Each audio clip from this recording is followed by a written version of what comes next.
Hi everyone. Although I had already created a VARC strategy video on the channel, lately I've been receiving comments wherein a lot of people are not able to get their answers correct while solving an RC. So I thought what better than solving a live RC in front of you. So what I'm going to do is I'm going to pick 2017 ka RC and I'll show you exactly how I read it and also how I solved it. Okay, so this is the passage that we are going to read. The way we are going to perform this exercise is that I'll start reading the passage. You also start reading it mentally. I won't be speaking anything because that's how I used to solve the RCs back then as well. But after reading each paragraph, I am going to tell you a few words that are going to summarize that paragraph. This is what is called as paraphrasing, and this activity helps you come back to the paragraph when you read particular question based on this RC. So do this exercise with me. Read the paragraph. At the end of it, I'll be speaking or writing the words that are coming to my mind that summarize what the paragraph is all about. We will do this with all the paragraphs and then move on to the question. Okay, so if I had to summarize this paragraph, it's saying only two things. One, everyone is born creative, and second, creativity fosters in presence of other people. Let's move on to the next one. So, in this paragraph, the author is saying that cities actually provide a good ground for people to come together and actualize the ideas. Now, how does it link back to the first paragraph? In the first paragraph, author said that you need people in order to foster creativity, and in the second, he's saying that cities act as a good ground for people to come together. So, this is how both the paragraphs are being linked. Let's move on to the next one. Okay, so the paragraph gives you a great opportunity to come across a word that you may not have heard of. And this is a very often asked question that if I come across a word that I haven't seen ever, how do I understand what is the meaning of the entire paragraph? See, if you read this sentence, as for what staunches creativity, that's easy if ironic. Now, the very fact that the author is drawing a contrast, earlier he was talking about fostering creativity, and now he's saying, as for what staunches creativity, this should be a good enough hint that he's talking the opposite of whatever he has talked right now. But if you read the complete paragraph, that is also how you get to understand what he means. So, in this paragraph, all he's saying is that the institutions that we build thinking that they're going to foster creativity actually end up not doing so and doing the very opposite, which is ironic. So, this is a pretty straightforward paragraph wherein the author says that the more we age, the more our creativity goes down. But if you notice carefully, he hasn't really said who is responsible for the fact, though he used last few words to say that the creativity has been wrung out of us. He does not still mention who did it. He gave a hint in the previous paragraph while he mentioned the institutions, but in this para there is no mention whether the children were students or not. So you can't jump on to the conclusions, though there is an inverse relationship between age and creativity. This is being established by the author. Another important point that this paragraph is helping me put across is that while you are paraphrasing, you don't really have to use numbers or figures. You don't have to memorize or keep them in mind, because essentially you can always come back to a para if a question needs it. So don't memorize anything, just understand the gist of every para. Okay, so in this para, the author is actually bridging the gap that I mentioned in the last passage, wherein he is holding some people, leaders, institutions responsible for restricting creativity. And he says that the more these people are in a particular place, the lesser the creativity of that place. So, to be very honest, I could not understand the meaning of the first line when I read it, but when I read the paragraph as a whole, it made sense. So, this is another point for you to note that you don't have to keep rereading the line if you don't understand it. Read the paragraph first. Sometimes the para as a whole makes sense. So, for example, this para essentially means that there are some jobs, especially the low wage worker jobs, wherein people don't get to experience creativity as much as others who are in other kinds of jobs. Hence, there is inequality in this set as well. So, in the concluding paragraph, the author is basically saying that creativity is not in danger. It's not like something is happening to it, but at the same time, there's a lot of work that can be done in order to ensure that more support is given to foster creativity. Now, this is what the passage is all about.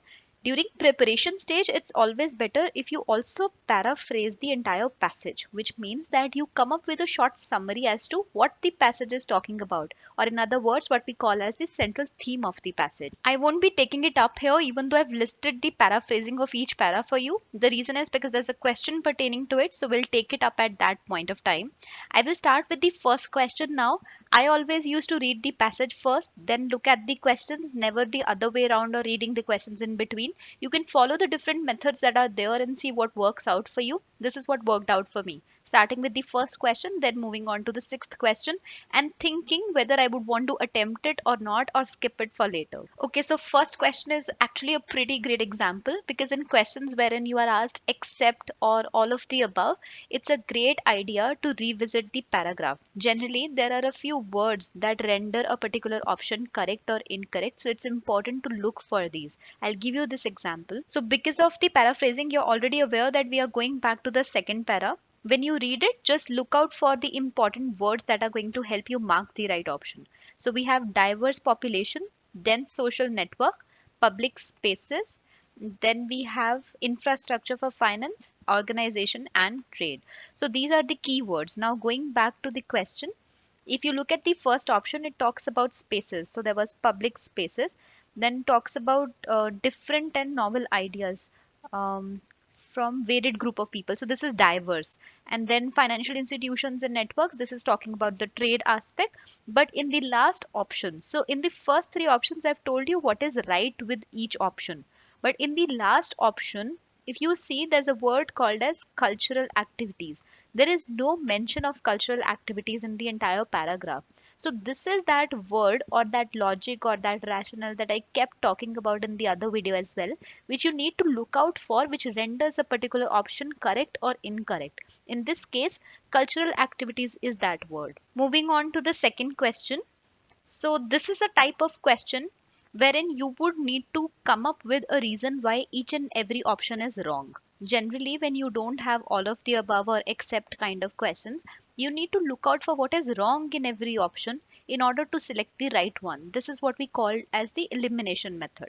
So let's see how this works in this case. If you haven't read the question, just pause the video and read it first. Okay, so the moment I read the question, I knew the answer to it. I mean, I didn't know what the exact option was, but you remember when we were reading the paragraph, we said that the organizations or the institutions that are supposed to foster creativity actually are the reason why creativity gets hindered. So that's what the answer is, but now we just need to see which option actually states that. So, for example, the first option states people need social contact rather than isolation to nurture their creativity. Now, this is true. The author mentions it, but this is not ironic. This was never mentioned or highlighted as ironic in the entire passage. So, it does not answer the question. Institutions created to promote creativity eventually stifle it. So, this is exactly what I was mentioning. This is the option which should be correct. But to be sure, let's look at the third and the fourth as well. The larger the creative population in a city, the more likely it is to be stifled. This was never mentioned. Large bureaucracies and institutions are the inevitable outcome of successful cities. This, though, I think was not even there in the entire passage, or was not even, it's not even related to the passage. So the answer is pretty clear. It's B. This was actually a pretty simple question. Okay, so this is an excellent question because this is the most common problem that you're ever going to face while solving an RC, wherein you come down to two options and you're not sure which one is correct. So here there is a question on the central idea of the passage. And first we are going to eliminate options and see which one should be the correct one. So first option says social interaction is necessary to nurture creativity. This was mentioned in the passage, but we are yet not sure if it's the central idea. Second was creativity and ideas are gradually declining in all societies. Not true. In the last paragraph itself, it says that creativity is not in danger. It's not like something is happening to it. So this is definitely wrong. Third is the creativity divide is widening in societies in line with the socio-economic trends.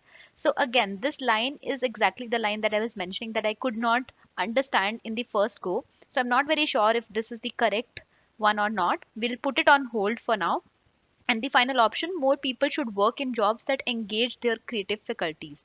So even though the author mentions about the fact that some people don't have jobs which foster creativity, He never said that more people should do that. This is a recommendation. And in most cases, a recommendation is not the central theme of the passage. Central theme means something that was there in each and every paragraph, which was running through. It's like a thread that was weaving the entire passage. So this is definitely not that. So within option number 1 and 3, we are going to use two filters. This is how you eliminate options when you reach a stage wherein there are two options.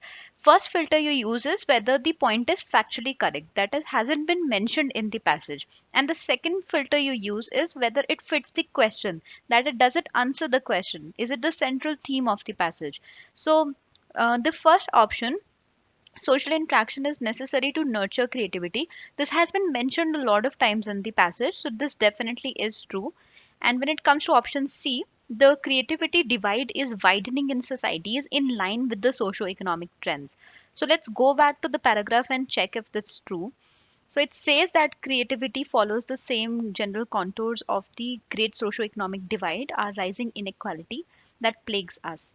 So yes, it says that it follows the same pattern of the great socio-economic divide. And since it mentions rising inequality, it also says that the creativity gap is widening because it's following the same pattern of the divide. So yes, this point has also been mentioned. Both of them are factually correct. Now we have to decide which one fits the central theme of the passage. Okay, so the first point definitely is being mentioned a lot of times in the passage, in the first few paragraphs, especially wherein said that social interaction is important and that's how cities actually provide a good ground. And then we talk about institutions not providing the same and hence sort of restricting it. But it's slightly like remotely mentioned in the last few paragraphs, wherein it's saying that there's socio-economic divide or there's creativity divide. And sort of it's not allowing us to reach the fostering of creativity that we want, the max potential that we want. But at the same time, when it comes to option number C, it is actually being mentioned only once in the passage. So if you look at the second last paragraph, this is where it says that there is this divide and it's rising, but at the same time, it's not been mentioned anywhere else in the passage. So a central theme in general, like I mentioned, would weave the entire passage. It would not only be mentioned once. It's something that would be coming up from the very beginning and will sort of, sum up the passage altogether. If you were to mark option C correct, you would see that the first few paragraphs do not build a ground to reach up to this point. The first few paragraphs never mention about this divide altogether. So that cannot be the central theme of the passage.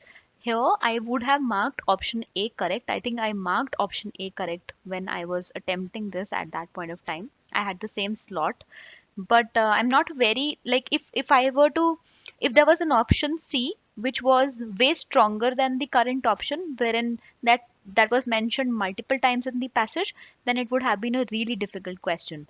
But currently, given the options, I feel option A can be marked correct simply on the lines that this has been mentioned way more number of times in the passage. It's the central theme, it's running across paragraphs, whereas option C is only mentioned once and the first few paragraphs don't build a base leading towards it. Okay, so this is the fourth question. It says that Jane Jacobs believed that cities that are more creative have to struggle to retain their creativity. I don't think this was mentioned. Have to squelch unprotective people and promote the creative ones. No, it was mentioned that there are some people whom this person labeled as something on these lines, but never said that we have to actually restrict them and promote the creative ones. This was not mentioned. They have leaders and institutions that do not block creativity. Yes, this was mentioned. So there was a mention of the fact that leaders and institutions generally restrict creativity, but cities that are more creative have people or have institutions that don't do that. And last is typically do not start off as creative house. This was also not mentioned. So let's go back to this para to be sure. This is where Jane Jacobs was. Yeah. What makes some places more creative than others? She said that essentially, this is an easy question. All cities, she said, were filled with creative people.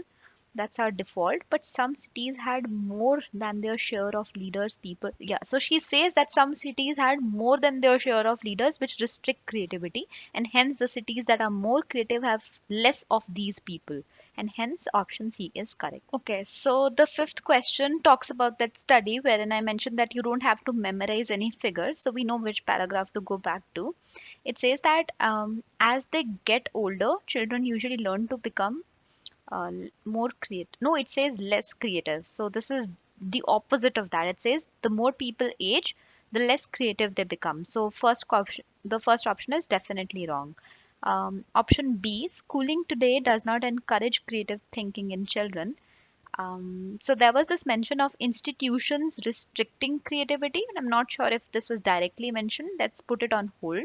Option C, the more children learn, the less creative they become. So this definitely talks about that inverse relationship, although my concern is that the inverse relationship was with age and not with learning. But let's put this on hold as well.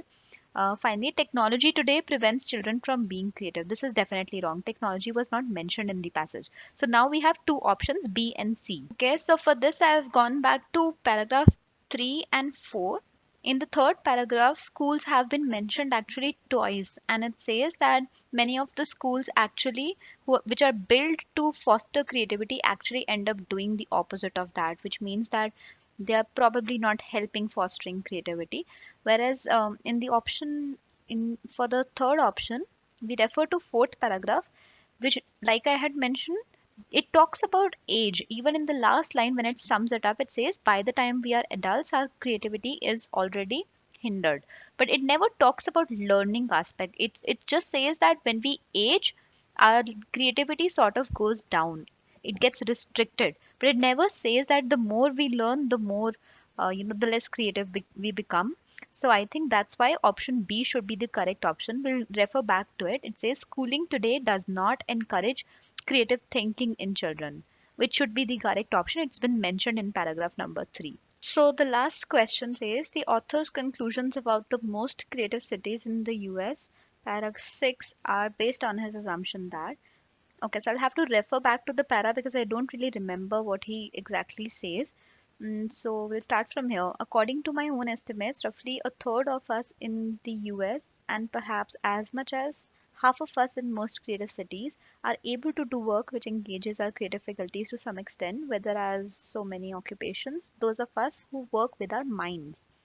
That leaves a group that I term as the other 66% who toil in low wages and if they have jobs at all in which their creativity is sort of ignored. Okay, let's go back to the options now. The author's conclusions about the most creative cities is based on the assumption that people who work with their hands are not doing creative work. This is actually true because he mentions that people who are working with their mind have creative jobs. So this can be a good assumption. Option B says more than half the population works in non creative jobs. No, he says as much as half of us work in the creative jobs. So this is factually incorrect. Third is only artists, musicians, and so should be valued. No, this is a recommendation. Definitely wrong. Finally, most cities ignore or waste the creativity of low wage workers. This is too strong a point. So, whenever you come across words like always, most, least, or words which are very, very strong, they generally are the wrong options. But the reason this option is wrong is that it says the most creative cities end up sometimes wasting. Let's read the last line again. This is referring to this. Um, that leaves this group in which their creativity is ignored. So it does not say that, this option is wrong because it says most cities ignore or waste the creativity of low wage workers. It does not say most cities. It says the most creative cities have a lot of people and their creativity is ignored. It does not say that most cities end up doing that. So this option is incorrect because of the most part. Okay, so with this, we are done with the entire passage. I'm so happy I finished it, and this took me down a nostalgia road as well. So, thank you for that, and I hope I don't ever go back there. So, yep, there's an elephant in the room, which I believe a lot of you are going to ask me in the comments after watching this video.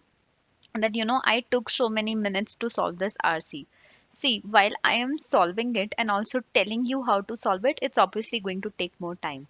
At the same time, when you practice this strategy of reading the passage and then solving the question, you are going to come down to a good number. I would say for a 6 question RC, I used to spend across like 10 or 12 minutes at max to solve this RC. You can maybe bring it down to 8 to 10 minutes. That's the magic number where you would feel like that you're able to solve the passage and also get most questions correct. So yes, that's where I would hope you guys land up. You can practice this strategy of reading the RCs and then approaching the questions. When you practice this, don't time yourself. Never time yourself while practicing an RC. And always try to look at the solutions to see what was the author's reasoning and whether your reasoning matches with that of the author and not. It's very important for you to understand the logic why an option is correct and incorrect. Slowly and steadily, when you practice this strategy for a lot of RCs, you will get accustomed to this pattern. You will no more need to write that paraphrasing words or lines in order to summarize every para. Similarly, you won't have to think of the words which make an option correct or incorrect. For example, I gave you examples like most, least, and then eliminating options using those filters. All these sorts of things will become very natural to you, and you will not like need to write or underline or do anything with any option at all. It will become a very automatic process for you. So that's where I hope you guys end up. If you have any questions related to the RCs or otherwise as well, feel free to use the comment section. Thank you for watching this video.